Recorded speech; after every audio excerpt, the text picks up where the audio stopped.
Bwana asifiwe. Karibu katika mafundisho ya neno la Mungu na leo ningependa tujifunze, let's talk about Nephilims. Tujifunze kuhusu Wanefili. Wanefili ni watu waliozaliwa baada ya wana wa Mungu na mabinti wa wanadamu kuzaa pamoja.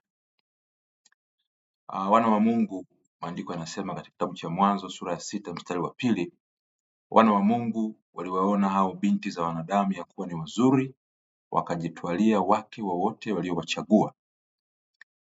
Na wana wa Mungu tunajifunza ya kuwa ni wale malaika walioshindwa kuilinda enzi yao mbinguni. Ukisoma kile kitabu cha Yuda sura ya 1 mstari wa 6 inasema, na malaika wasioilinda enzi yao wenyewe, lakini wakayaacha makao yao yaliyowahusu. Habari hiyo. Hawa ni malaika ambao walishindwa kulinda enzi yao mbinguni na wakamwasi Mungu. Kwa hivyo walivyotupwa, walikuja baadaye, baada ya Mungu kumuumba mwanadamu, wao waliwatamani wanawake au mabinti za wanadamu na wakatembea nao, na hapo ndipo walipozaliwa majitu. Katika maandiko tunajifunza kwa habari ya majitu, yani hawa Wanefili au Warefai. Kwenye maeneo mengine wanaitwa Warefai katika Biblia. Tutaona lengo la hawa malaika waasi lilikuwa kuharibu uzao wa wanadamu kwa kuuchanganya na uzao wa Shetani, ili baadaye Bwana Yesu akose pa kuzaliwa. Takumbuka katika kitabu cha Mwanzo sura ya 3 mstari wa 15, andiko yanasema Mungu aliweka uadui kati ya uzao wa nyoka na uzao wa mwanamke, ambao baadaye ndio angezaliwa Kristo na kumponda kichwa Shetani. Ukisoma vizuri pale utagundua ya kwamba Mungu aliweka uadui kati ya uzao wa nyoka na uzao wa mwanamke, na aliahidi ya kuwa uzao wa mwanamke utamponda kichwa Shetani. Sasa hapa maana yake Mungu alikuwa na mpango wa kukomboa mwanadamu baadaye kupitia uzao wa mwanamke. Hii inatufundisha ya kuwa Bwana Yesu angezaliwa, na ni utabiri wa kuzaliwa Bwana Yesu kuanzia katika kitabu hiki cha Mwanzo, yani mwanzo kabisa wakati Mungu anamuumba mwanadamu. Kwa hiyo mpango huu ulikuwepo na Shetani aliufahamu, na kwa kuwa aliufahamu ya kuwa Mungu atakuja kuzaliwa kupitia uzao wa mwanamke, akaweka mpango mapema na yeye wa kuharibu uzao wa mwanamke katika maana ya kuzaa naye ili uzao uharibike, ile mbegu ya Mungu. Katika maana ya kujifunza, Bwana Mungu alimfanya mtu kwa mavumbi ya ardhi, kisha akampulizia pumzi ya uhai na mtu akawa nafsi hai. Sasa akawaambia nendeni mzae mkaongezeke. Sasa Shetani anakuja anazaa na mwanadamu katika maana ya kuharibu ule uzao wa Mungu, ili baadaye Bwana Yesu akose mahali pa kuzaliwa na kuja kumkomboa mwanadamu. Tofauti na malaika hawa waasi waliofukuzwa, wana wa Mungu kwa ujumla ni malaika. Ukisoma katika kitabu cha Ayubu sura ya 1 mstari wa 6, soma pia kitabu cha Ayubu sura ya 2 mstari wa 1, soma pia kitabu cha Ayubu sura ya 38 mstari wa 4 mpaka wa 7. Hapo wanazungumza kwa habari ya wana wa Mungu. Wana wa Mungu wanapokusanyika, wanapokutana pamoja na Mungu, na Shetani naye anajihudhurisha. Lakini nilitaka nizungumzie hapo ya kuwa wana wa Mungu katika maandiko hayo, kama nilivyosema, Ayubu sura ya 1 mstari wa 6, Ayubu sura ya 2 mstari wa 1 na Ayubu sura ya 38 mstari wa 4 mpaka wa 7 inazungumzia habari za wana wa Mungu. Malaika pia katika maandiko wanatajwa kama nyota. Ukienda katika kitabu cha Ufunuo utaona malaika pia wanatajwa kama nyota, ingawa wana wa Mungu katika Agano Jipya inamaanisha watu waliookoka. Hivyo tutakuja kujifunza baadaye ya kuwa wana wa Mungu katika Agano Jipya ni watu waliompokea Bwana Yesu, waliomkiri Yesu kuwa Bwana na Mwokozi wa maisha yao na wakaokoka. Tutajifunza pia ya kuwa hawa malaika walijivika miili ya kibinadamu. na kuoa binti za wanadamu. Malaika wanaweza wakavaa miili kama mwanadamu, na ukisoma katika kitabu cha Mwanzo sura ya 19 mstari wa kwanza mpaka wa 5, inazungumzia habari ya wale malaika wawili waliokuja Sodoma. Lutu akiwa amekaa mlangoni akawaona, akaenda kuwalaki, kainama kifudifudi, bwana zangu mkanawe miguu, na mapema mwende zenu. Pointi yangu ni hiyo ya kuwa wale malaika wawili waliokuja kwa Ibrahim wakielekea kuiangamiza Sodoma na Gomora kwa sababu ya maasi yale, walikuwa ni wanadamu, lakini katika miili walikuwa ni wanadamu, lakini walikuwa ni miungu, ni malaika. Tunajifunza pia katika Yoshua sura ya 5 mstari wa 13 mpaka wa 15, habari za Yoshua anamuona mtu mbele yake ameshikilia upanga na anamuuliza, wewe u nani? Na baadaye anamjibu ya kuwa yeye ni amiri wa jeshi la Bwana, yaani amiri jeshi wa jeshi la Bwana. Ni malaika amevaa mwili na anateremka sasa ili kumsaidia Yoshua. Anamuuliza uko upande upi, na anamthibitishia ya kuwa yuko upande wake. Shalom, shalom, shalom. Hii inajumuisha, tunamaanisha hawa majitu, yaani hawa watu ambao walikuwa na maumbo yasiyokuwa ya kawaida, walikuwa ni warefu sana na wapana, ambao walizaliwa baada ya wana wa Mungu kutembea au kujuana na wana wa wanadamu. Hii inajumuisha Warefai na Waanaki. Sasa tutaona katika maandiko matakatifu, tunaona wamegawanyika mara mbili. Kuna mahali wanaitwa Warefai na kuna mahali wanaitwa Waanaki. Warefai walikuwa ni watu wenye urefu wa kati ya futi 8 hadi futi 12. Huu ni mfano wa Goliath aliyekuwa mwenye urefu wa karibu futi 10 na uzito wa paundi 500. Hawa wanatajwa katika Mwanzo sura ya 15 mstari wa 20 na Kumbukumbu la Torati sura ya 2 mstari wa 20, pamoja na Kumbukumbu la Torati sura ya 3 mstari wa 11. Hawa ni Warefai. Sema Warefai walikuwa ni watu wenye urefu kati ya futi 8 hadi futi 12. Mfano mojawapo ni Goliath ambaye alikuwa na urefu wa karibu futi 10 na uzito wa paundi 500. Na habari zake zinatajwa katika kitabu cha Mwanzo sura ya 15 mstari wa 20 na Kumbukumbu la Torati sura ya 2 mstari wa 20, lakini vile vile Kumbukumbu la Torati sura ya 3 mstari wa 11. Na pia walikuwako Waanaki. Waanaki walikuwa ni watu wenye urefu wa kati ya futi 12 hadi 18. Hao walikuwa ni warefu zaidi ya Warefai. Hawa wanatajwa pia katika kitabu cha Kumbukumbu sura ya 1 mstari wa 28 na kitabu cha Yoshua sura ya 11 mstari wa 21 mpaka 22. Warefai walimiliki eneo la Shinari. Shinari ni Iraki hivi leo, chini ya mtawala wao Nimrod. Ndio waliohamasisha watu kujenga mnara ili kufika kwa Mungu, yaani ule mnara wa Babeli. Tutakumbuka zile habari za mnara wa Babeli. Wanadamu walipoendelea kuongezeka katika uso wa nchi, walikuwa na lugha moja, wakakutana na kukubaliana ya kwamba wajenge mnara ambao sasa utakuwa mrefu wamfikie Mungu.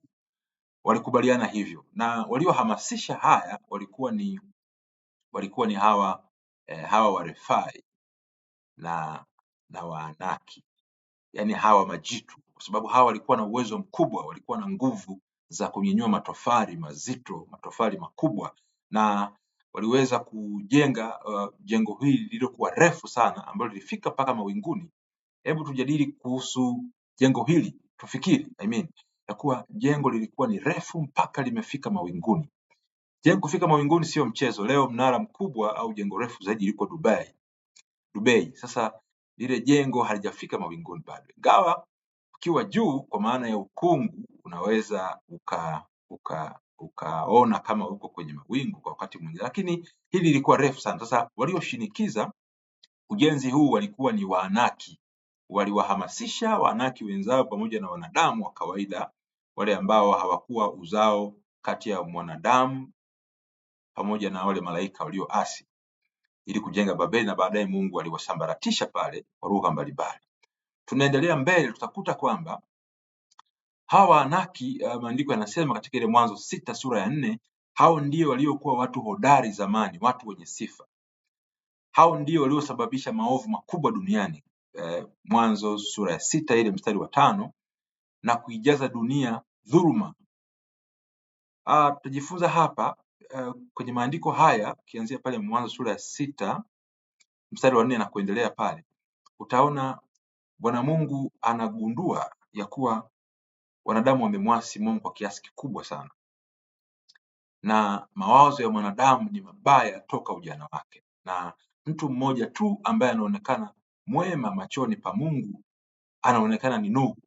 Na kwa sababu Nuhu ndio anaonekana mwema machoni pa Mungu, basi Mungu anamwambia ajenge safina. Lakini pamoja na mambo mengine, miongoni mwa mambo ambayo yalimfanya Mungu kuiangamiza dunia nzima kwa maji wakati ule wa Nuhu, ilikuwa ni kwa sababu ya uzao huu wa malaika walioasi ambao walizaa na wanadamu. Kwa hiyo walizaliwa watu ambao haikuwa mbegu ya Mungu. Yaani Mungu alimuumba mtu kwa mavumbi ya ardhi, akampulizia pumzi ya uhai, mtu akawa nafsi hai, akamwambia zaeni mkaongezeke. Hivyo Mungu alitarajia kwamba wanadamu wangeendelea kuzaliana wao kwa wao katika maana ya Adam na Hawa, alafu baadaye wangeendelea kwa taratibu huo wakiwa uzao wa Mungu. Lakini uzao wa Mungu huu ulichafuliwa na uzao wa Shetani baada ya mwanadamu malaika walioasi wale kuzaa na wanadamu, na hivyo uzao ukawa umeharibika. Sasa uzao huu ulioharibika ukaendelea kusambaa na kutapakaa katika ulimwengu. Kwa hiyo maovu yakawa ni mengi kuliko kawaida, kwa kuwa hawa hawakuwa wana wa Mungu.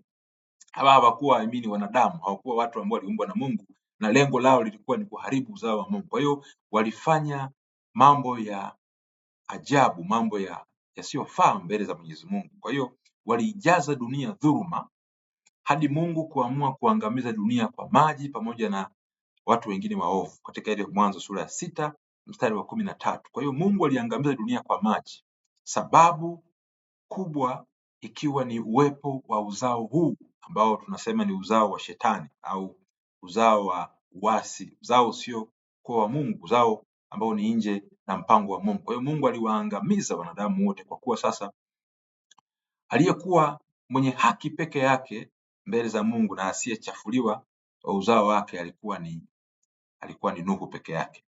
Sasa hawa watu wasio na uzao halisi wa Mungu, yaani majitu, katika maana ya ule urefu wao na unene, maumbo yao yasiyokuwa ya kawaida, tunawaita majitu, pia wanaonekana baada ya gharika. Baada ya gharika utawaona hawa Wanefili pamoja na Warefai. Ukisoma kitabu cha Samueli sura ya 2 mstari wa 21 mpaka 20. Samueli sura ya 2 Samueli wa pili sura ya 21 mstari wa 20. Mambo ya Nyakati wa kwanza sura ya 20 mstari wa 6 na Mambo ya Nyakati sura ya 17 mstari wa 2 mpaka wa 7. Utajifunza au utakuta habari hizi za hawa watu ambao walizaliwa baada ya kuwa wana wa Mungu katika maana ya malaika waasi waliotupwa kutoka mbinguni kuzaa na wanadamu. Na tunajifunza nini? Inakuwaje Mungu anaangamiza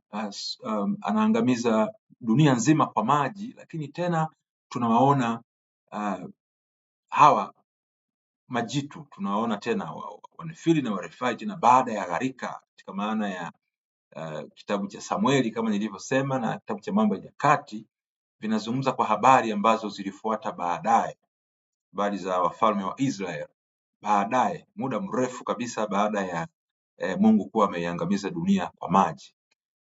Wanatheolojia wengine wanasema ya kuwa uwepo huu tena wa hawa Warefai unatokana na wale wakwe wa Nuhu, kwamba Nuhu pamoja na waliingia watu 8 katika safina, Nuhu, mke wake pamoja na watoto wake na wenzi wao.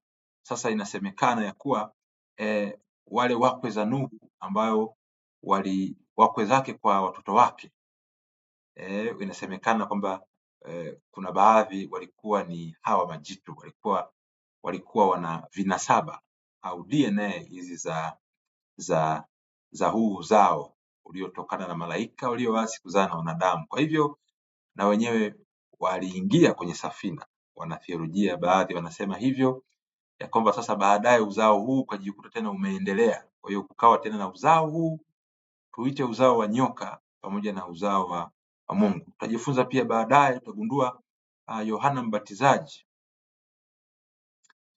anapokuja baadaye anauita uzao wa nyoka, kizazi cha nyoka. Kwa hiyo kunakuwa na uzao huu ambao umeshachafuka, uzao wa shetani pamoja na uzao wa Mungu. Tunajifunza pia kupitia shuhuda mbalimbali. Wako watu wameshuhudia ya kuwa wao walijikuta wameoa majini na wengine walijikuta wameolewa na majini na wakazaa watoto. Na katika dunia hivi sasa kuna uzao wa aina mbili. Uko uzao halisia wa Mungu ambao ni mwanadamu aliyeumbwa na Mungu wa kawaida, ambaye kinasaba au DNA yake haijachanganywa na kiumbe kingine kisichokuwa na mwili. Isipokuwa uko uzao mwingine pia ambao ni uzao wa shetani. Hawa sio watu wa kawaida. Hawa ni binadamu ambao sio wa kawaida. Hawa maana yake ni roho ambazo zilivaa miili, katika maana ya unaweza kuita majini au mapepo au kwa namna yote ile, lakini ni uzao usiokuwa wa kimungu ambao ni roho zinavaa miili na baadaye zinazaa na wanadamu. Na wanazaliwa watu na wanakuwepo katikati yetu na hawana maumbile ya ajabu sana, lakini huyu mtu hata siku moja hawezi kuokoka na hawezi kuingia mbinguni kwa sababu yeye asili yake sio Mungu. Asili yake ni ulimwengu wa giza. Wapo na tunapishana nao, na kuna watu kwa bahati mbaya, kwa kutokujua na kwa kuto kupata msaada huo wa Roho Mtakatifu, kwa kuwa hawako karibu, wamejikuta wameolewa au kuoa viumbe hawa, na hivyo watoto hawa kwa namna yote ile sio uzao wa Mungu, na hawa hawawezi kurithi ufalme wa Mungu. Bwana Yesu asifiwe. Nikushukuru sana kwa kunisikiliza kujifunza ujumbe huu. Leo tumejifunza kuhusu habari za wanefili kama inavyoonekana katika maandiko matakatifu, katika kitabu cha Mwanzo sura ya 6 mstari wa 2, ambapo wana wa Mungu watamani wana wa wanadamu na wanajichagulia mabinti kwao na wanatembea nao na wanazaa watoto ambao walikuwa aidha wanefili au warefai, watu ambao vinasaba vyao havikuwa vya Mungu. Mpaka wakati mwingine, nikutakie wakati mwema. Asante sana kwa kunisikiliza.